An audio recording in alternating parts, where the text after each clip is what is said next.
Hello, hello, hello.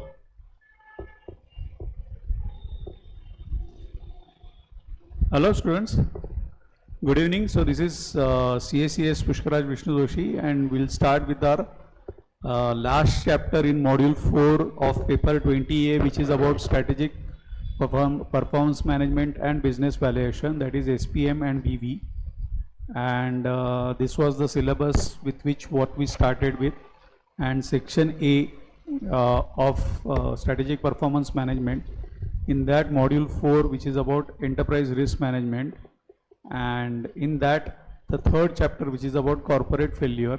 So that I am going to cover up in today's session. So let's begin.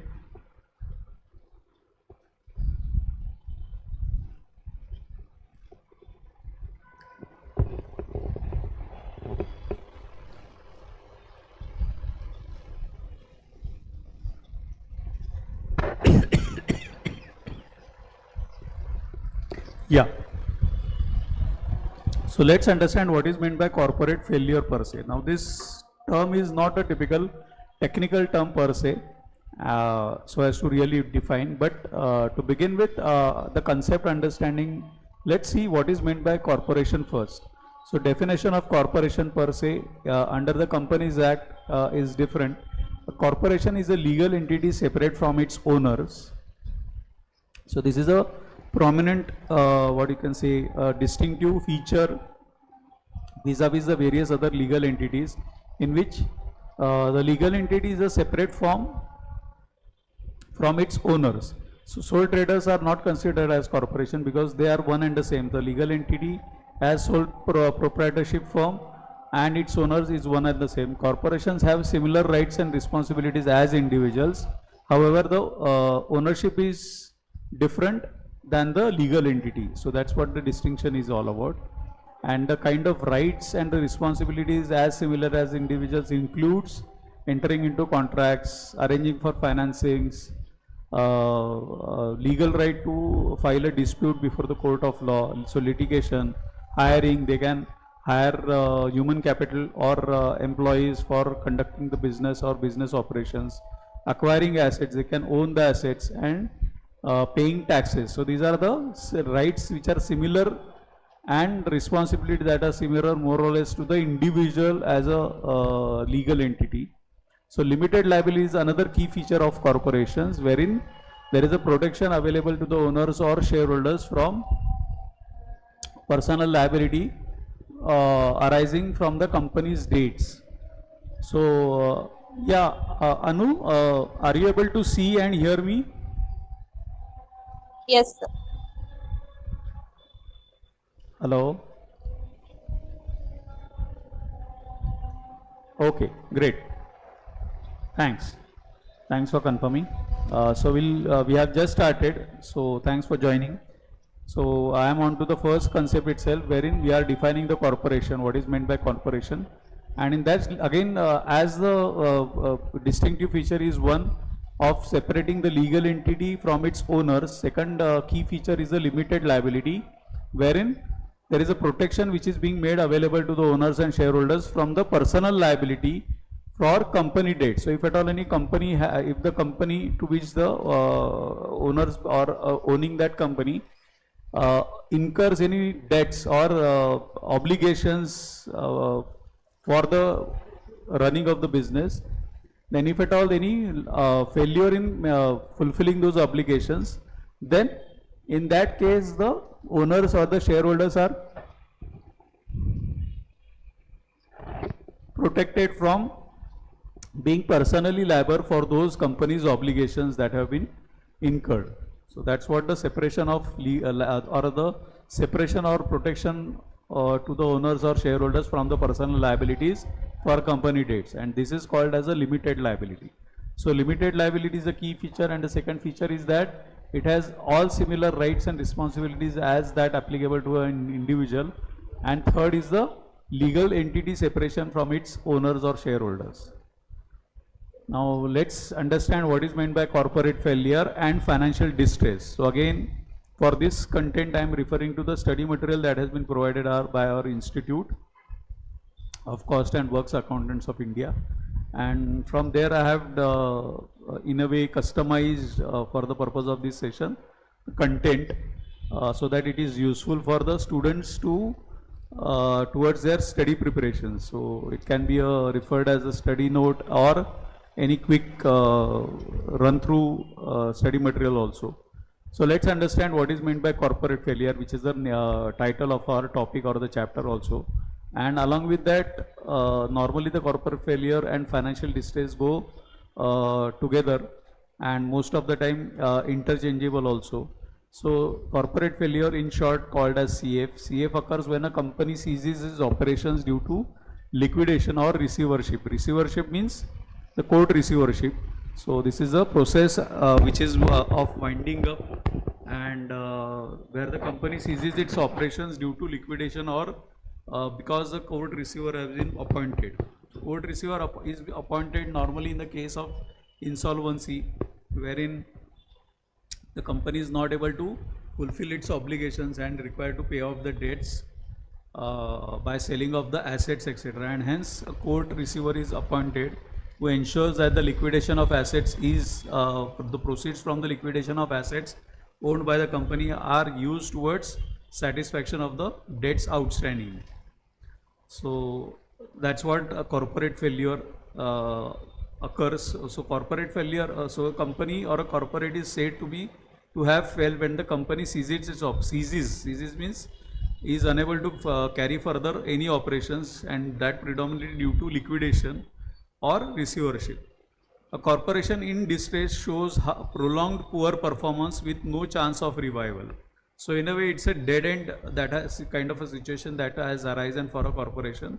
So that's what a corporation in distress shows prolonged means prolonged poor performance. So it's just not a poor performance overnight, but over a period of time consistently poor performance has been shown by the corporation, because of which the business operations are required to be closed down or seized, and hence in a way it's a situation where in a way it's such a distress situation that there is no chance of revival or comeback. That's what it's like a dead end.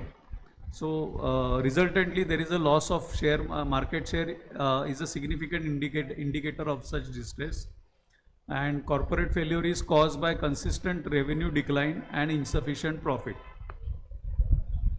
So thus corporate failure in a way is indicated by loss of market share, prolonged poor performance, no chance of revival, and consistent revenue decline and insufficient profits. So these are the characteristics one can say, or signals for a corporate failure or financial distress. Now let's the definition of corporate failure vary by country. Example, in India, India's IBC, that is Insolvency and Bankruptcy Code 2016, has a different definition vis-a-vis US chapter 7 and 11 of Bankruptcy Code. So the respective codes or acts define corporate failure accordingly. Now let's see the indicators of corporate failure. Low profitability, that's a key immediate indicator of corporate failure. Poor returns on capital over a period of time. High gearing, which is excessive reliance on debt financing. Low liquidity, inability to meet short-term financial obligations. So these are the indicators of corporate failure.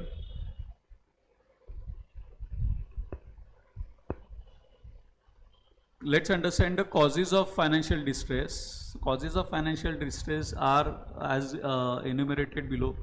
Revenue failure, that is loss of market demand and poor decision making, business decisions. Cost failure, which is because of the weak cost control or poor financial management. Third cause of financial distress is that there is a failure in asset management, inefficient investments and asset utilization.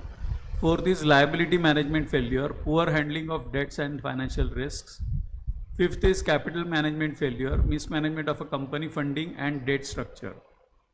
So these are the causes of financial distress. Now let's understand key factors contributing to decline in performance. Greiner, Mayers et al. 1988. So this is the expert guidance in a way towards key factors that are contributing to decline in performance. So the first and foremost is the declining market demand for a particular product or service, increased competition, maybe maybe the kind of services or the goods that are being traded or being provided or manufactured are facing huge intense competition. So there is a enhanced competition, increased competition in the same kind of a service line or business line that the company is into. Another key factor contributing to the decline is high cost structure. So huge amount of cost is being incurred for, or the production cost is being incurred for the manufacturing of a particular goods or services in which the business is in existence.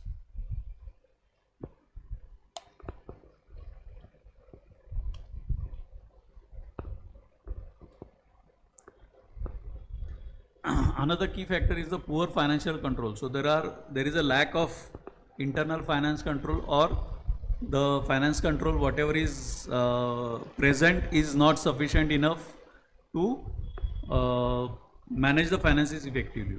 So poor financial controls, weak management. So overall the management personnel or the helm of the affairs, the key management personnel are weak in decision making or insufficient in decision making. They are unable to take the business decisions effectively and efficiently. Another key factor that contributes to the decline in performance as per Mays Greiner 1988 are certain failed projects. So maybe because of certain huge or heavy projects which failed. So the project execution failure also can be a contributing factor towards declining performance. One more key factor that could be for performance decline resulting into financial distress or corporate failure could be poor marketing. So poor marketing strategy, not enough attention being paid towards marketing, can result into performance decline. Poor acquisitions, maybe certain investment decisions went wrong and were not properly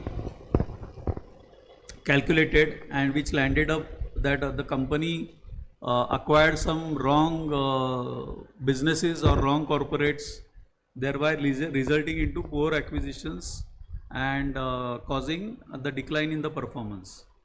The last key factor as per the model of Mays Greiner et al.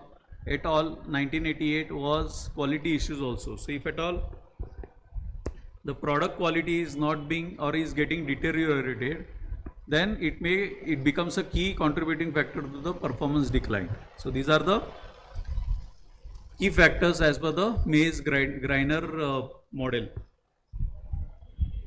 Now, types of corporate failure. So there are certain types of corporate failure that may occur depending on the kind of cause it is, or the failure reasons could be.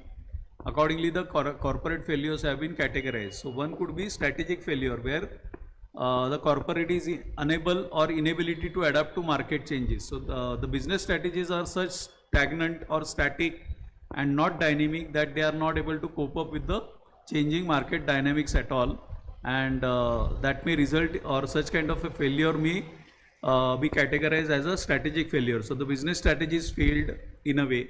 Maybe the vision mission statement is also wrongly drafted, basis which the business strategies are formulated, and that's why that static or what you can say inflexible business strategy may result into inability to adapt to the market changes that are happening around the economic environment. Another type of corporate failure will be typically the inefficiencies in the management itself, or the processes and controls, or lack of controls. So inefficiencies, management, processes and controls may lead to failure, and in such situation, such kind of a failure will be is called as a operational failure. So these are the two types of corporate failure. And to conclude, in a way, corporate failure is a complex process influenced by financial, strategic and operational factors. Strong management and adaptive strategies may help to prevent are crucial to prevent the corporate failures. So thereby good operations management underpins successful strategic management.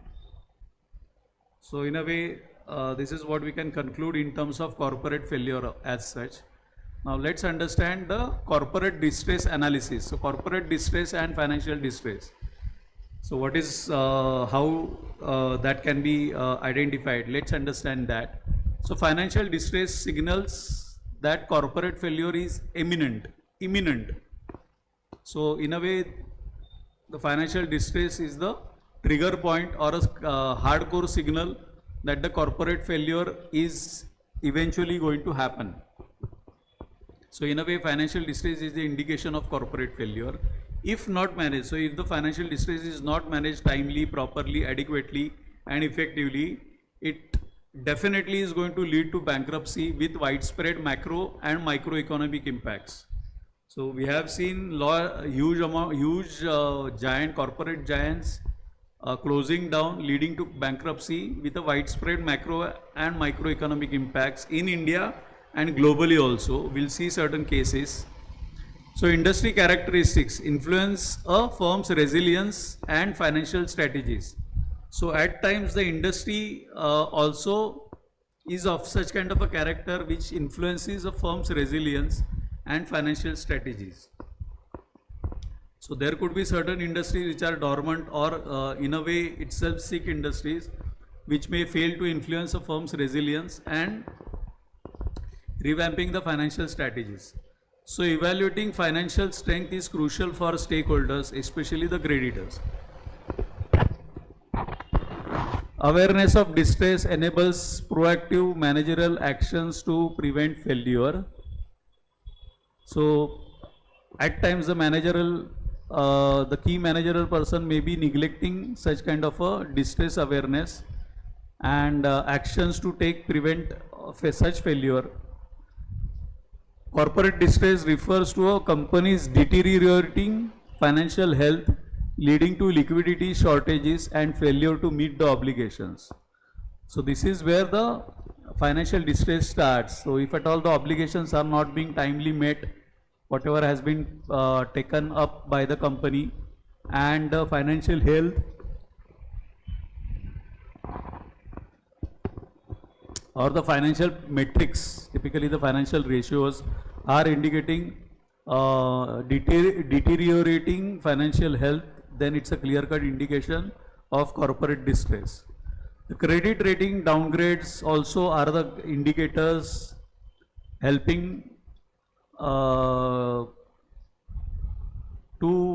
give early signals that the corporate distress is likely to happen. So credit rating downgrades due to defaults have severe market consequences. Now let's understand, so Mitroff in 2001 has laid down the causes of financial health deterioration, and this predominantly is called as the corporate distress analysis. So there are certain economic causes like strikes, market failures, declining core earnings, volatile market prices. Second could be information causes, so loss of confidential data, inaccurate information, data manipulation could be the information causes that leads to financial health deterioration. Physical causes, there could be certain physical causes like loss and destruction of assets, example raw material, machinery, transport.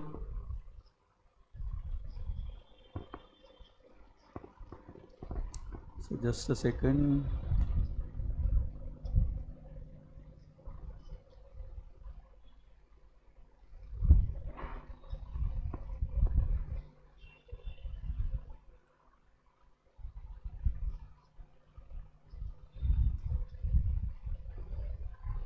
Yeah. So physical causes means loss of assets or destruction of assets or the stock inventory could be also causing financial health deterioration. Another category or another type of cause would be human resources issues. So loss of key experts or loss of suddenly the key manager person, shortage of skilled workforce available in the market, These also can cause financial distress. Another set of causes could be reputational issues, especially defamation, theft of intellectual property, and brand damage. So these are the issues that could be arisen deteriorating the intangible assets of the corporate. So defamation, the classic example could be Maggie. So in a way, suddenly the Maggie issue of the a harmful component in the entire production led to reputational loss and thereby caused certain financial health deterioration in the brand of that Maggie product also. Criminal activities, so hostile takeovers which are not permitted by the stock exchange, workplace violence, terrorism also can lead to financial health deterioration. And lastly, obviously the act of God of the natural disasters like earthquakes, floods, fires, hurricanes, or for that matter, pandemics like COVID or Corona, which the entire world faced in recently in 2019. So all these causes the financial health deterioration and decline in a way, which causes the corporate distress. So these are the causes of financial distress. So again, further categorization or as a part of corporate distress analysis, the causes can be segregated into endogenous and exogenous or exogenous. So exogenous causes means external causes which are not in the control of the corporate, and endogenous causes are the internal causes which are directly under the control of the corporate or the company. So endogenous causes are typically weak management and decision making errors, poor financial control and working capital management, high expenses and insufficient marketing, overly ambitious projects beyond company's capacity, mergers and acquisitions failures and poor financial policies, and last but not least, the ambiguous internal policies causing confusion among the employees.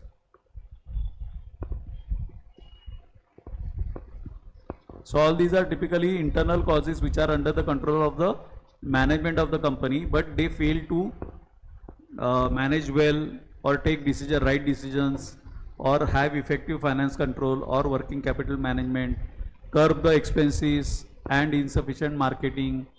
All these are controllable causes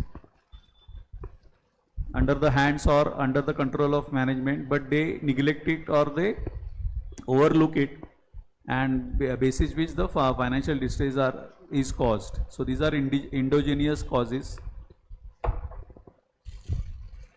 Thank you. थोड़ा नहीं चाह डालना थोड़ा नहीं.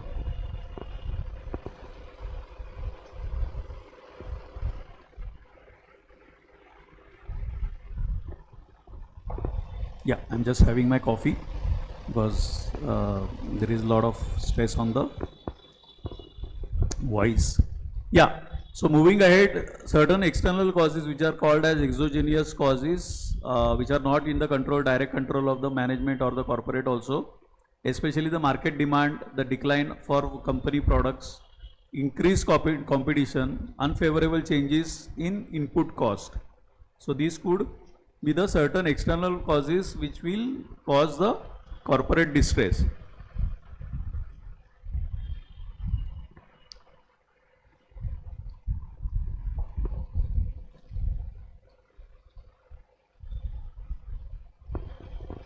So in a way, to conclude the whole concept of corporate distress analysis, corporate distress results from internal mismanagement and external market factors. Further, proactive financial strategies and strong management are key to prevent the corporate failures.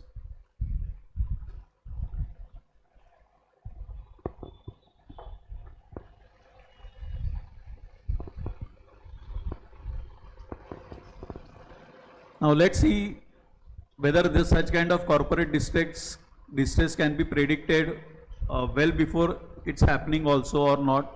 there are certain corporate distress prediction models which have got developed over a period of time. The first immediate is the financial ratios. So financial ratios, if monitored on a regular basis and with effective data, correct data with arithmetical accuracy, can help predict the corporate distress also.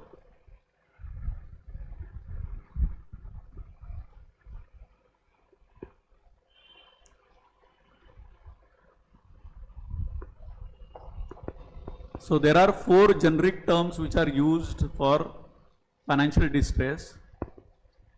Let's understand one by one, but first let me enumerate what those 4 generic terms are. One is the failure, second is the insolvency, third is default, and fourth is bankruptcy. Now each looks like interchangeable, but each has its own peculiarities. So let's understand what is meant by failure. So failure occurs when a firm's return on investment is consistently lower than the prevailing market rate. So this is an immediate indication that if the firm's return on investments ROI is consistently lower than the prevailing market rate, then it's a clear-cut indication that the corporate is likely to move towards failure.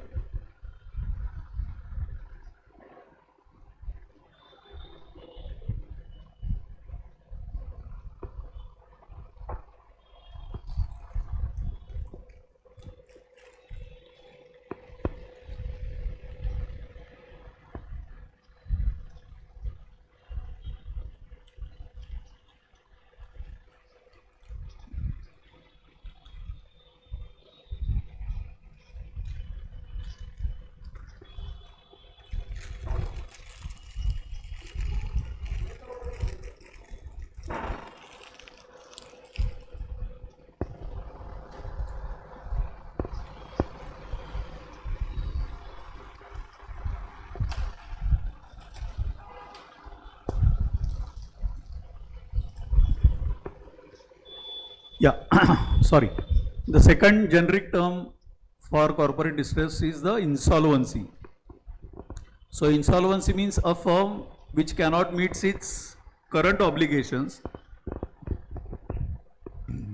due to a lack of liquidity. So it's a clear-cut indication of mismanagement of the working capital.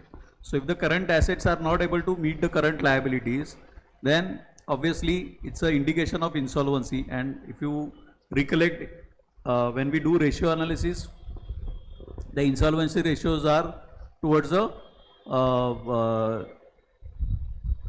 ability to fulfill the current obligations is what the immediate indication is. Then third generic term which is used in corporate failures or corporate distress is the default. So a firm violates debt agreements or misses the scheduled loan prepayments or repayments. So whichever way. So if a firm is unable to honor the debt agreements that have been taken up by the corporate,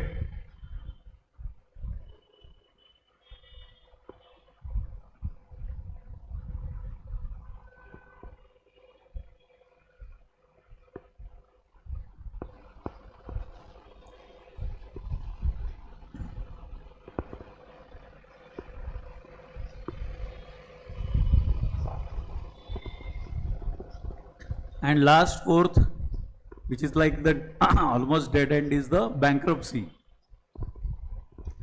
In this kind of a situation, the firm legally declares financial failure and either liquidates or undergoes a turnaround program. So nowadays the term of bailout is used, and hence that turnaround program is nothing but bailout being looked upon by the corporate distress.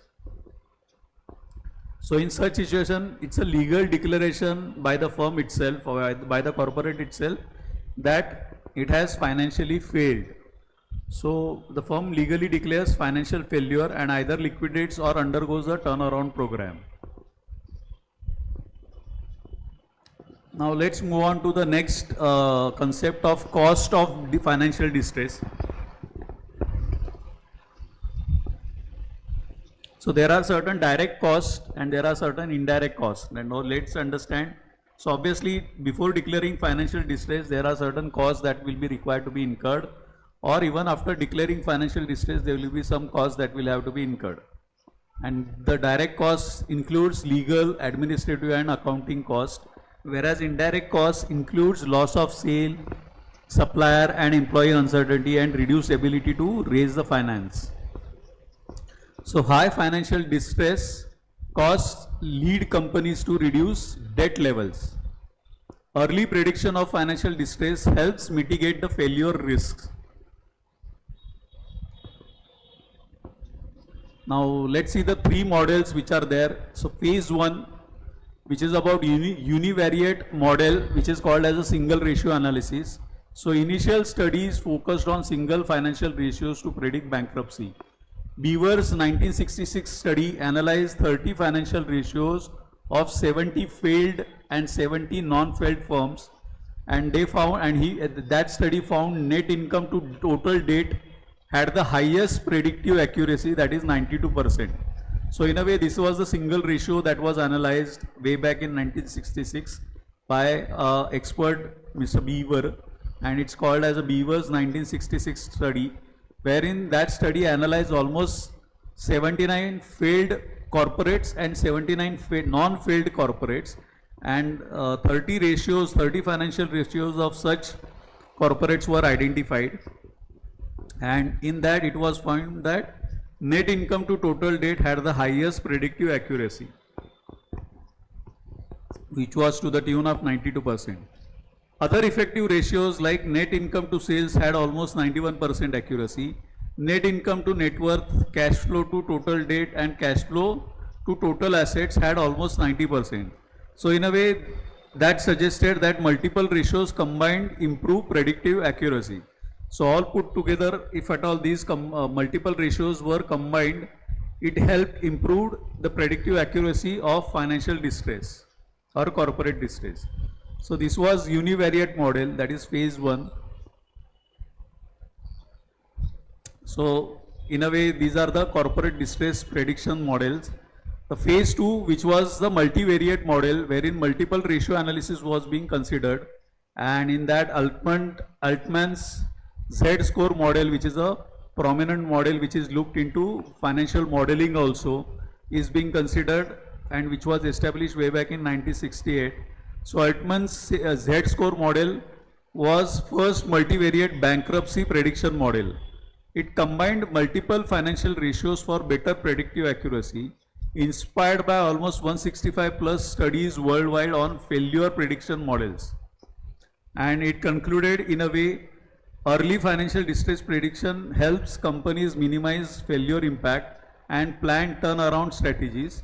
Secondly, multivariate models like Altman's Z-score improved predictive accuracy compared to univariate models. So this was the observations which came across in the Altman's Z-score model. Now let's deep dive into Altman's Z-score model. So Altman's Z-score model in 1968 was developed by Edward Altman in 1960s. It used multiple discriminant analysis, that is MDA, to classify firms as bankrupt or non-bankrupt based on financial data. So MDA, that is multiple discriminant analysis, maximizes variance between groups while minimizing variance within the groups. So this was the analysis which was being done. That's why it's called as a multiple discriminant analysis, and which maximizes variance between the groups while minimizing variance within the groups. So Altman's Z-score model 1968 formula was Z is equal to 1.2 x1 plus 1.4 x2 plus 3.3 x3 plus 0.6 x4 plus 0.999 x5, where x1 is the working capital to total assets ratios, x2 is the retained earnings to total assets ratio, x3 is the EBIT, that is the earnings before interest and tax to total assets ratio, x4 is the market value of equity over book value of liabilities ratio, and x5 was the sales over total assets ratio. So all these 5 ratios, that's why it's called as a multivariant or multi-discriminant analysis.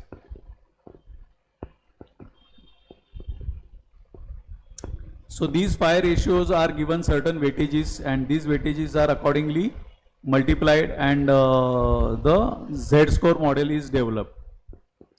So the methodology which was used was Altman used 22 financial ratios, selecting 5 key ratios for the final model. So 22 ratios were analyzed before selecting 5 key ratios as the final model, which is called as Altman's Z-score. These ratios covered liquidity, profitability, leverage, solvency, and activity. So these were the 5 categories of ratios that were finalized as a final model. The model was developed using a sample of bankrupt and non-bankrupt firms matched by the industry and size. So this was the what you can say, the spectrum of analysis, or the data points of the analysis that were fixed in the model, wherein samples were used from the bankrupt and non-bankrupt firms also. At the same time, they were matched with the industry and the size of the firms also. So the purpose and application of this Z-score model are to predict the likelihood of bankruptcy for firms, used widely by the credit analysts, investors, and financial institutions. It helps firms identify financial distress early and take corrective measures.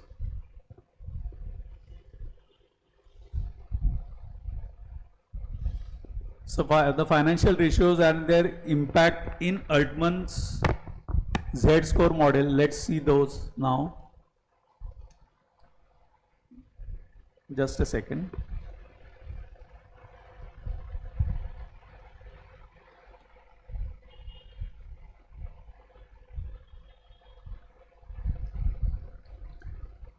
Yeah, sorry. Just switching off my headphone.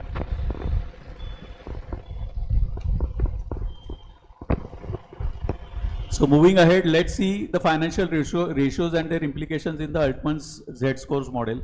So X1, which is the net working to total assets ratio. So the implication over here is it measures a company's short-term financial health.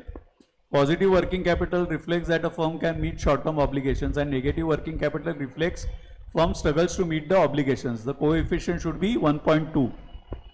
X2, that is the retained earnings and divided by total assets, implies or rather reflects how a company finances its operations. So the low ratio reflects that the firm relies on debt. Increasing bankruptcy ratio, and high ratio firm uses retained earnings, showing profitability and stability. The coefficient should be 1.4. So that's why in the model, each ratio is multiplied by the coefficient which is expected for that particular ratio. So for X1, the expected coefficient is 1.2 as we saw, and that's why it is multiplied by 1.2. And retained earnings has the coefficient of, have a coefficient of 1.4. That's why the X2 is multiplied by 1.4. X3, which is the EBIT, earnings before interest and tax, divided by total asset, implies assesses assesses asset productivity and profitability, and indicates the firm's ability to generate revenue and meet financial obligations. The coefficient should be 3.3, and that's why again it is the X3 is multiplied by 3.3 in the formula. X4 is the market value of equity divided by total liabilities, which measures investor confidence and financial stability. In this ratio, high ratio reflects that investors believe in the firm's strength, and low ratio reflects higher risk of financial distress. Coefficient should be 0.6. That's why X4 is multiplied by 0.6. So 0.6 X4. And X5 is the sales divided by total asset, which implies or rather evaluates asset efficiency and management effectiveness. So again, this measures how well the firm utilizes assets to generate revenue, and the coefficient for such ratio should be 0.999. That's why X5 is multiplied by 0.999. And all these addition summation reflects the Zedman's or Altman's Z score.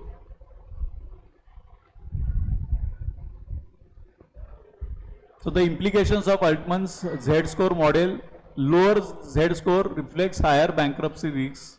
So Z score, so these are the slabs or the indications of the Z score. So if the Z score comes out to be less than 1.8, then it's a high probability of financial distress and bankruptcy. If the Z score is between 1.8 to 3, then it's a gray area with a moderate risk of bankruptcy. And if the Z score is more than 3, then it's financially stable and low bankruptcy risk. So this is about the implications of higher bankruptcy risk reflected by the lower Z score. Investor decision making wise, if the Z score is near 3, then investors may buy stocks due to minimal bankruptcy risk. And if the Z score is near 1.8, then the investors may sell stocks to avoid losses. So interpretation of Z scores, if Z is greater than 2.99, then it's financially healthy and it's a low risk corporate. If it is between 1.8 or more than 1.8 and less than 2.9 or equal to 2.9, then it's a caution zone and requires monitoring. And if the Z score is less than 1.81, then it's a distress zone and there is a high risk of bankruptcy within 2 years. So this is the interpretation of Z score if at all one has to really use Altman's Z score as a prediction model.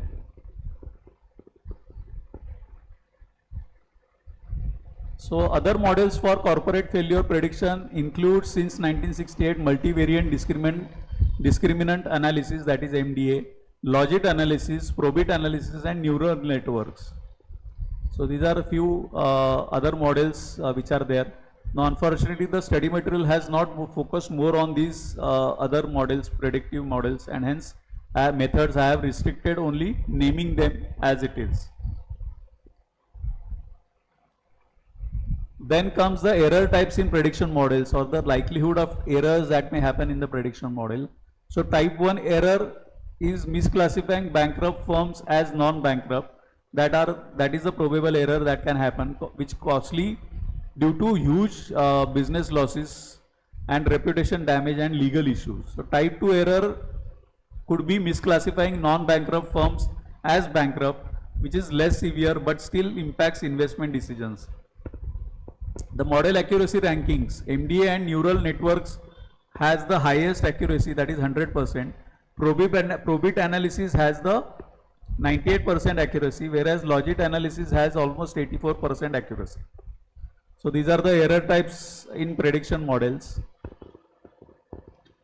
Then one more model which is critical in assessing the or predicting corporate distress is the Benish M-score model, which got developed or evolved in 1999, detecting earnings manipulation. So if at all any wrongdoings are happening in the revenues itself and earnings are being manipulated, then this M-score model helps in a way identifying those distresses early on.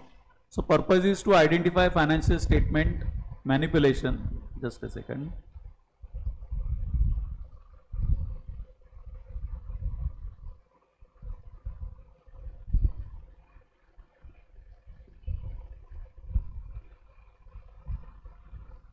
Yeah. So the purpose of this M-score model is to identify financial statement manipulation to detect fraudulent earnings. And the key insight through this model is the financial fraud is a major cause of corporate distress and bankruptcy. So Benish M-score formula is enumerated below. M is equal to minus 4.84 into plus 0.92 into DSRI plus 0.528 into GMI plus 0.404 into AQI plus 0.892 into SGI plus 0.115 into DPI minus 0.172 into SGAI minus 0.327 into LVGI plus 4.679 into Tata. So let's understand what is all these abbreviations means in the coming slides. So M-score interpretation is that if the M-score is less than minus 2.22, then no earnings manipulation has happened in the financial statements. That's the indication. And if the M-score is greater than minus 2.22, then there is a possible earnings manipulation that would have happened in the financial statements. Now let's understand the eight financial ratios in the model that are there. So all these DSRI, GMI, AQI, etc. are being explained out over here. So DSRI means day sales in receivables index, which means it is high value suggests revenue inflation. Then there is GMI, which is gross margin index, which reflects declining margins, may indicate manipulation. AQI, which is asset quality index, so high value suggests earnings overstatement. SGI, that is sales growth index, reflects rapid growth, may pressure managers to manipulate earnings. DEPI, that is depreciation index, high score suggests asset revaluation or useful life adjustments.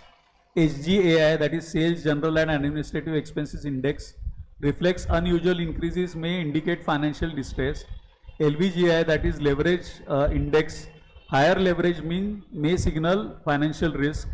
And TATA, that is total accruals to total assets, high value indicates aggressive earnings management. So these are the 8 financial ratios which are there in the model, and typically if you look into this, in the formula,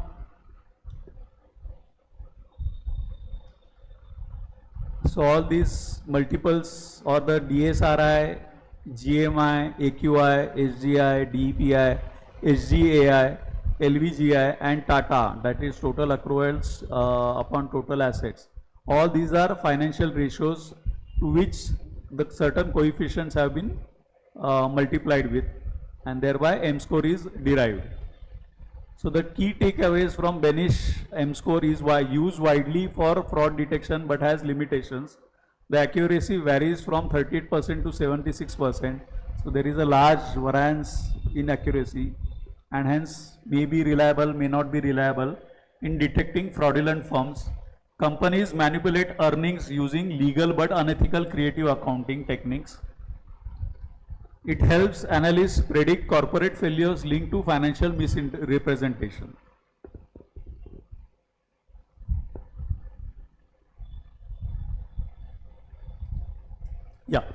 So the key takeaways from this Benish M score model are it is widely used for fraudulent fraud detection but has its limitation. The accuracy varies from 38% to 76% in detecting fraudulent firms, and companies manipulate earnings using legal but unethical creative accounting techniques. And this Benish model helps analysts predict corporate failures linked to financial misrepresentation. The summary of key financial indices in M score and the 8 financial ratios typically. Let's go each one by one. So DSRI, which is the days sales in receivables index, measures the balance between the receivables and revenues over 2 consecutive years. So DSRI, if less than or greater or less than or equal to 1.031, then it's no manipulation. If the DSRI is more than or equal to 1.465, then there is a possible earnings manipulation or changes in credit terms. Then comes GMI, that is gross margin index. So it compares the gross margin to the prior year to the current year. So gross margin index, if it is less than or more or equal to 1.01, then no manipulation has happened. If the GMI is more than or equal to 1.193, then possible profit manipulation would have happened. So again, asset quality index measures changes in total assets between years. So AQI, if more than 1.056, then possible capitalization of expenses or deferred cost. If SGI, that is the sales growth index, assesses sales growth over the previous year. If SGI is less than or equal to 1.134, then no manipulation. If SGI is more than 1.607, then possible revenue manipulation, especially in high growth firms. Then is the DEPI index, that is depreciation index, compares depreciation expense related to PPE, that is property, plant and equipment, year on year. In this, if the DEPI is less than or equal to 1.001, then no manipulation. If DEPI is more than 1.077, then possible asset revaluation or extended asset life. Then sixth ratio or the financial indices is the SGAI, that is Sales General and Administrative Expenses Index. It measures changes in operating expenses year on over the years. So if SGAI is less than or equal to 1.001, then no manipulation. Higher SGAI may indicate financial distress or earnings management.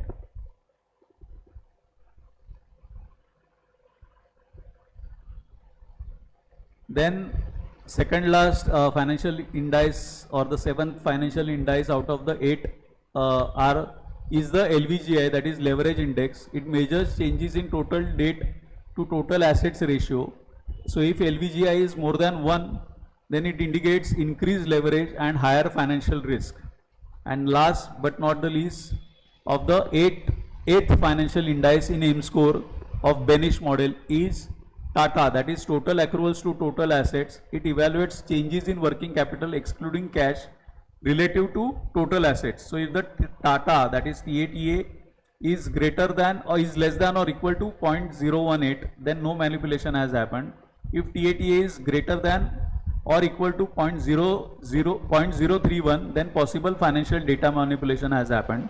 These indices collectively help detect financial fraud and earnings manipulation in corporate financial statements.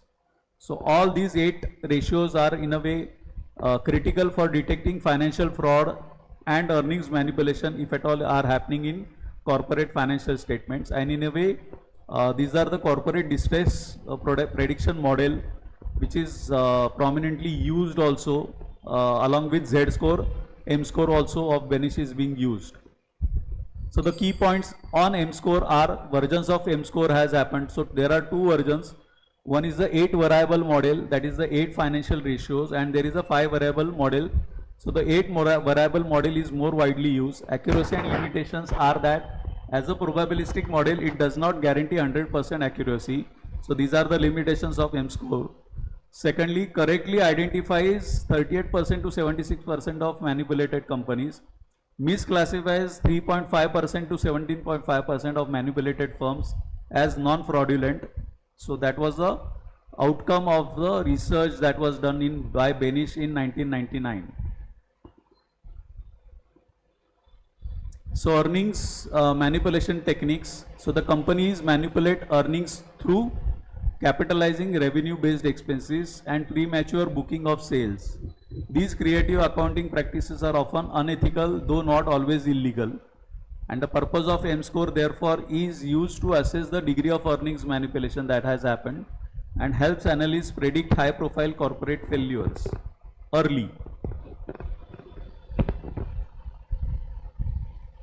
The last corporate distress prediction model that is covered in the study material is the key points on NCAER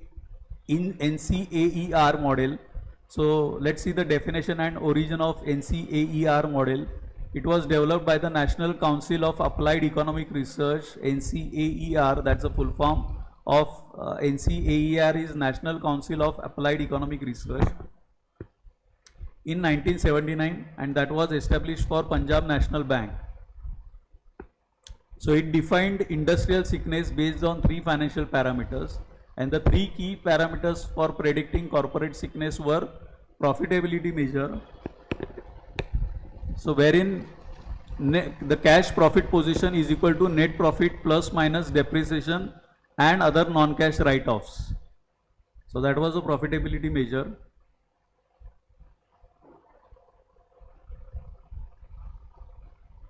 Second is the liquidity measure, where net working capital position is equal to current assets minus current liabilities. And third parameter for predicting corporate sickness is the solvency measure, wherein net worth position is equal to share capital plus reserves and surplus. So the stages of corporate sickness in this NCAER model are like: 1 negative parameter, means firm has a tendency to become sick. If there are 2 negative parameters out of these 3 parameters, then the firm is in incipient sickness, so it's likely to fall sick now. That's incipient sickness, and all 3 negative parameters means firm is fully sick. So this is what the NCAER model that was developed by the National Council of Applied Economic Research for Punjab National Bank, wherein industrial sickness was measured on the basis of three financial parameters, predominantly profitability measure, liquidity measure, and solvency measure. And if one of these parameters were negative, then it's likely it was constituted to be a firm has a tendency to become sick.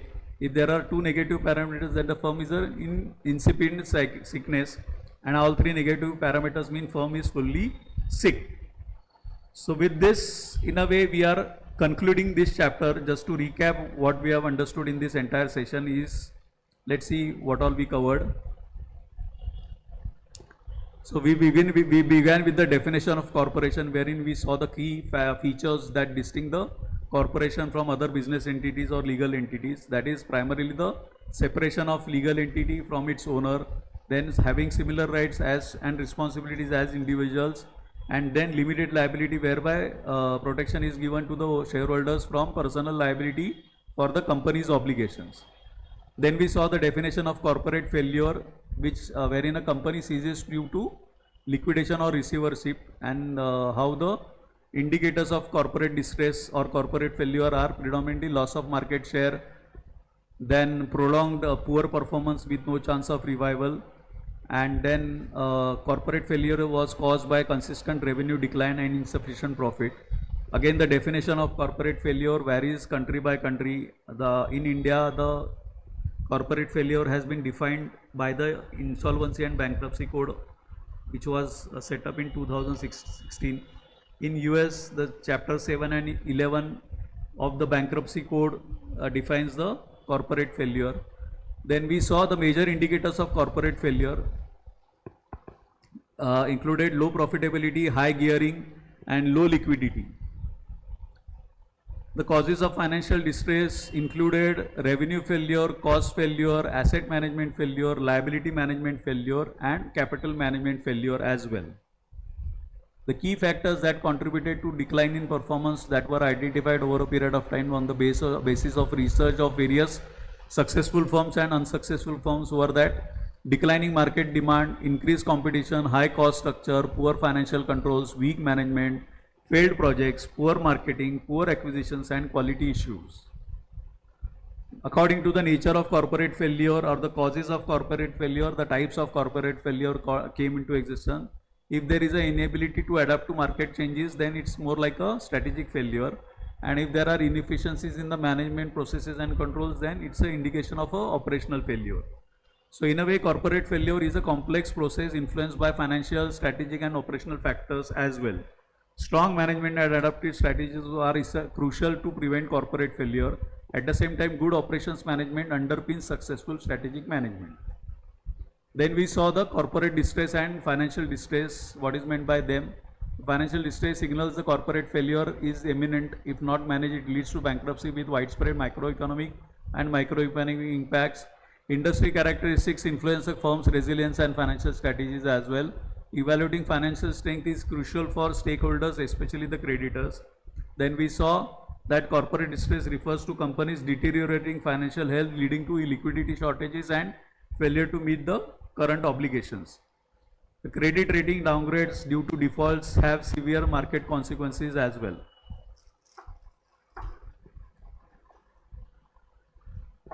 Thank you. So these were the distinctions between corporate distress and financial distress. Then we saw the causes of financial distress as per Mitroff 2001.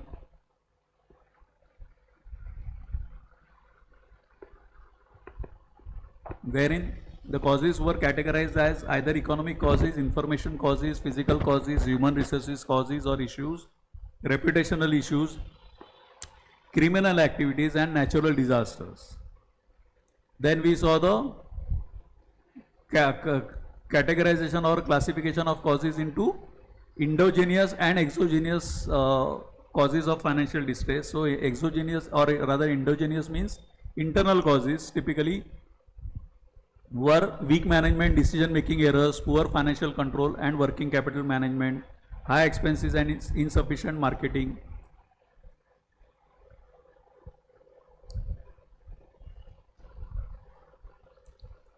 Overly ambitious projects beyond company capacity, M&A failures and poor financial policies. And last but not the least, the internal cause is ambiguous internal policies causing confusion amongst the minds of employees. So there is no clear-cut direction. Exogencies or external causes included market demand decline for company products, increased competition, and unfavorable changes in the input cost. So in a way, to conclude the corporate distress analysis, it was like corporate distress results from internal mismanagement and external market factors. Proactive financial strategies and strong management are key to prevent the corporate failure. Then we saw the corporate distress prediction models. In that, the four generic terms that are used are failure, insolvency, default, and bankruptcy as such. So failure occurs when a firm's return on investment is consistently lower than the prevailing market rate. That's a clear-cut indication of failure. Insolvency means the firm is unable to meet its current obligations due to a lack of liquidity.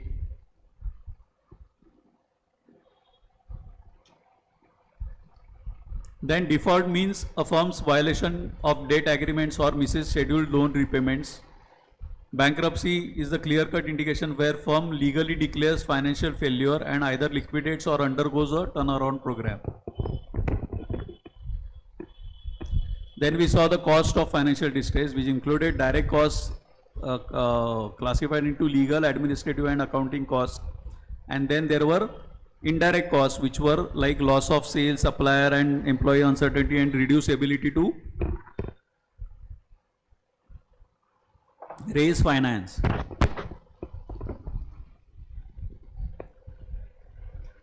So another conclusion of cost of financial distress was that higher the financial distress cost leads companies to reduce debt levels. So early prediction of financial distress helps mitigate failure risks.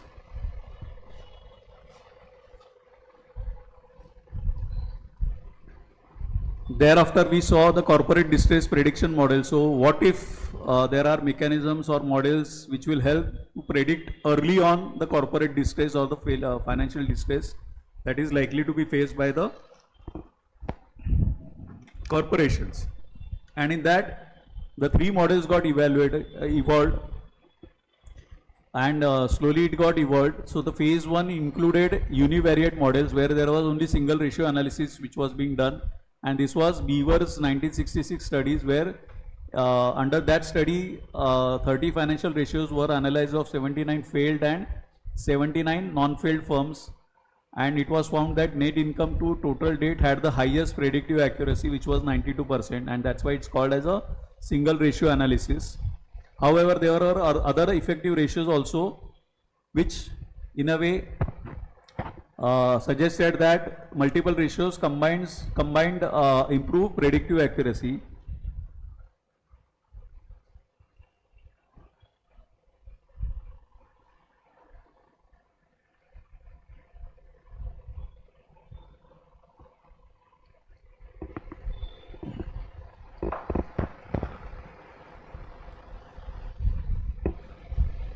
So the other effective ratios were net income to sales, which was almost like 91% accuracy, net income to net worth, which was again 90%, cash flow to total debt, cash flow to total assets, again 90% accuracy was found.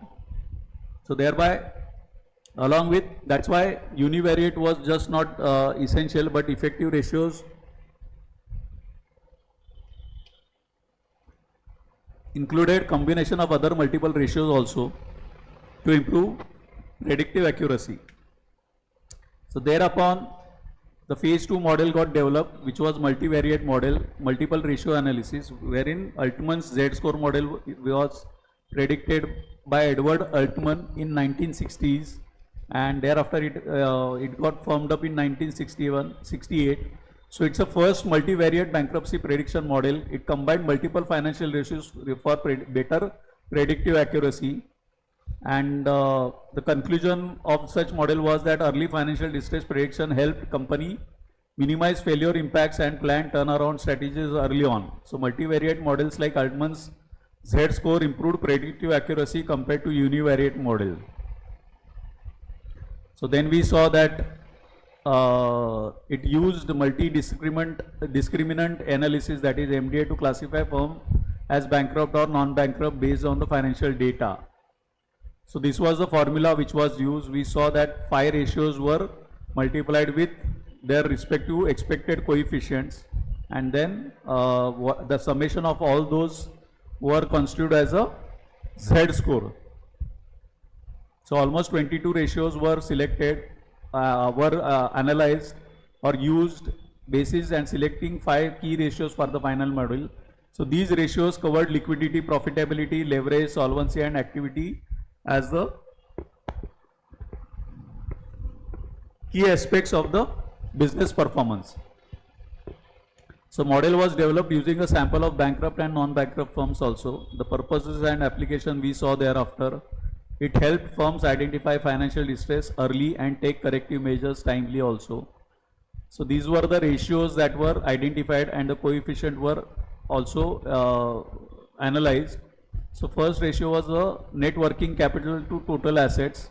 Second ratio was retained earnings to total assets. EBIT to total assets whose coefficient should be 3.3. Market value of equity to total liabilities whose coefficient should be 0.6. And the final was sales to total assets whose coefficient should be 0.999. So again the range of Z score, what it meant, how the, so lower the Z score, higher the bankruptcy risk. That was the analysis which was, or the implications of Altman's Z score model. Investor decision making was impacted again depending on the range of Z score also. So if it was near to 1.8, then the investors may sell stock to avoid the losses. Interpretation of Z scores, if the Z score was more than 2.99, then it was financially healthy and low risky. However, if the Z score was lower than 1.81, then it's a distress zone and high risk of bankruptcy within the 2 years.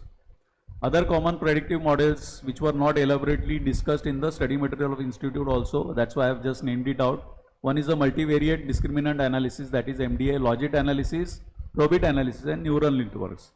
However, the type of errors that are being considered in prediction models were also classified as type 1 error, type 2 error, and then model accuracy rankings were also being considered, where MDA and neural networks has the highest accuracy, which is almost like 100%, below which probit analysis has almost 98% and logis analysis has almost 84% accuracy. Thereafter we saw the Benish M-score model, wherein detecting earnings manipulation. So if at all this particular model was used or is used to identify financial statement manipulation to detect fraudulent earnings. So the key insight from this model was that financial fraud is a major cause of corporate distress and bankruptcy. So below is the M-score formula, wherein almost 8 ratios were multiplied by the respective coefficients that are expected for each ratios, and if the M-score is less than minus 0.2.22, then no earnings manipulation has happened, can be predicted, and if the M-score is more than minus 2.22, then possible earnings manipulation or likelihood has happened. So that's the indication. So these are the 8 financial ratios in the model that were covered. DSRI, that is Day Sales in Receivables Index, GMI, that is Gross Margin Index, AQI, that is Asset Quality Index, SGI, that is Sales Growth Index, DEPI, that is Depreciation Index, SGAI, that is Sales General and Administrative Expenses Index, LVGI, that is Leverage Index, and TATA, that is Total Accruals to Total Assets Index. The key takeaways that Benish M-score is widely used for fraud detection but has its own limitation. The accuracy varies from 38% to 76% and hence may be or may not be reliable too much for detecting fraudulent firms. So companies manipulate earnings using legal but unethical creative accounting techniques. It helps analysts predict corporate failures linked to financial misrepresentation. And then we saw the summarization of the key financial indices that are considered in M-score and the respective tolerance levels that should be there. Of DSRI, if less than or equal to 1.031, then no manipulation. If it is more than 1.465, then there is a possible earnings manipulation.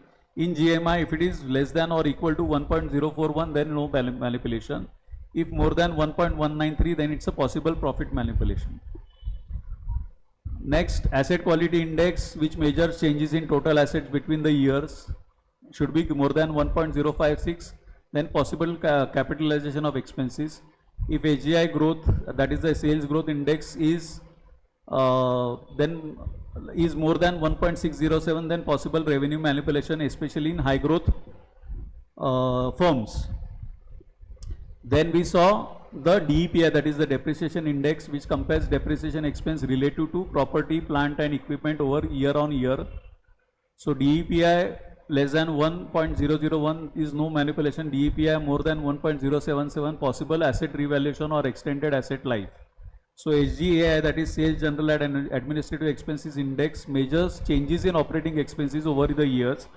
If the SGAI is less than or equal to 1.0011, then no manipulation.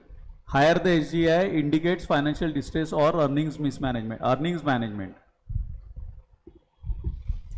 Then the last two which we saw was the LVGI, that is leverage index, which measures changes in total debt to total asset ratio. If LVGI is greater than 1, then it indicates increased leverage and higher financial risk.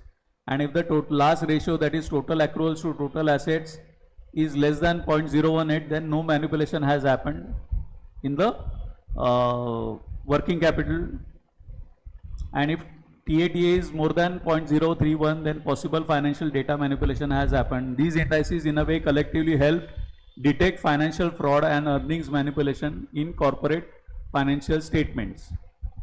Then we saw the key points on M-score. Versions of M-score were there. There are two versions, 8 variable model, which we just saw, wherein 8 financial ratios are considered. And there are 5 variable model also. The 8 variable model is more widely used because it covers larger number of ratios. The accuracy and limitation is there in M-score model also. As a probabilistic model, it does not guarantee 100% accuracy. So currently identifies almost 38% to 76% of manipulated companies. Misclassifies 3.5% to 17.5% of manipulated firms as non-fraudulent in Benish 1991 model, which is M-score model. So earnings manipulation techniques, companies typically manipulate earnings through capitalizing revenue-based expenses and premature booking of sales. So these creative accounting practices are often unethical, though always not illegal. So the purpose of M-score we saw used to assess the degree of earnings manipulation that could have been done by the corporate in the financial statements, and thereby representation or misstatement of financial statements are happening. Helps analysts predict high profile corporate failures.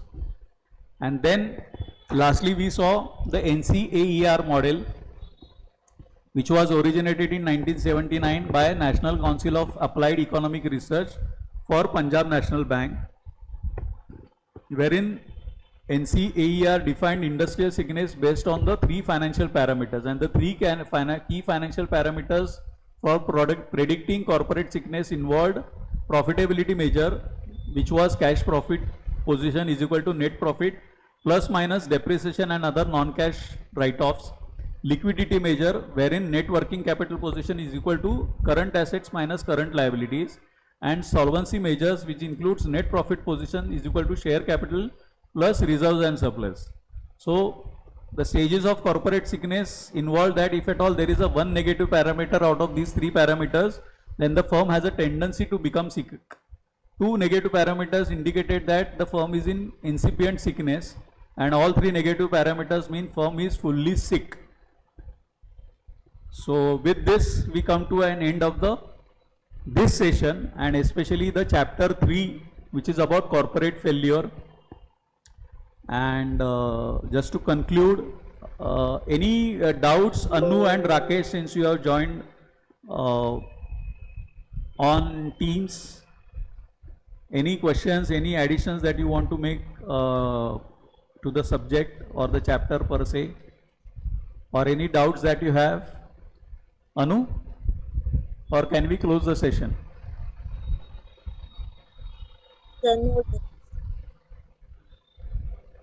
Sorry, I am unable to hear you.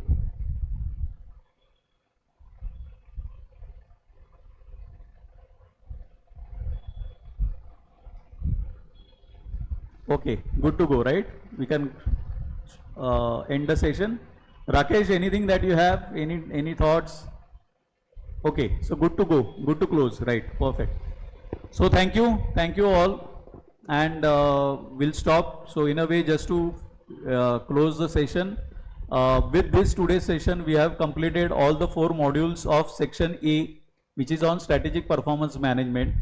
And thanks for staying with me for all the sessions, and see you with the next module or next section B, which will be of on business valuations. And I hopefully, so obviously the business valuation has 50% weightage, so almost 50% of the portion is completed in terms of weightage that has been prescribed by the Institute of Cost and Works Accountant of India for paper 20A, that is strategic performance management and business valuation. So today in a way the strategic performance management section is completed by this today's session.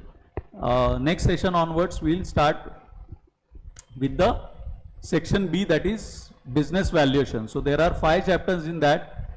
The first chapter has a weightage of 5%, the second is also of 5%, and third, fourth, fifth are of equal weightage, that is 10%.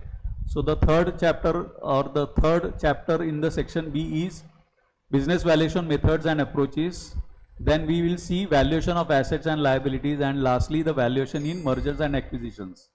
So first 2 will be majorly theoretical, and third, 7th, 8th, 9th will be having some practical valuation methods, etc., which we will see and cover as the time permits. So signing off here, thank you for joining. Those who have joined on Teams can drop off, and see you in the next session. Thank you.